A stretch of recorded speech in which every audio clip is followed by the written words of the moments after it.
हैदराबाद की तारीखी मक्का मस्जिद में मुबैना तौर पर जय श्री राम का नारा लगाने वाले 2 लड़कों को पकड़कर पुलिस के हवाले कर दिया गया। ये पहला मौका है कि इस तरह का वाकया मस्जिद के अहाते में इस तरह पेश आया, जो शहर की सबसे बड़ी तारीखी मुसलमानों की इबादत गाहों में से एक है। जराये के मुताबिक अमूल और सुमित, जिनका ताल्लुक महाराष्ट्र और कर्नाटका से बताया गया, अपने एक और साथी के साथ मक्का मस्जिद आए थे। मस्जिद के अहाते में दाखिल होने के बाद उन्होंने जय श्री राम के नारे लगाए। इस बात की इत्तला मिलते ही मक्का मस्जिद में मौजूद सिक्योरिटी एहलकारों ने उन्हें फौरी पकड़ लिया और हुसैनी आलम पुलिस के हवाले कर दिया गया।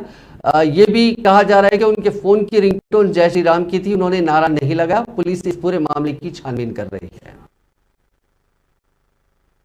सेलफोन में रिंगटोन है जय श्री राम का, और जो है वो बजने की वजह से लोगों को मिसअंडरस्टैंडिंग हो गई कि ये लोग जय श्री राम का नारा लगाए बोल करके। तो मैं बोला कोई केस वगैरह रजिस्टर करने का, तो जो है इंस्पेक्टर साहब बोले कि साहब रिंगटोन तो के ऊपर अपन केस रजिस्टर नहीं कर सकते साहब, अगर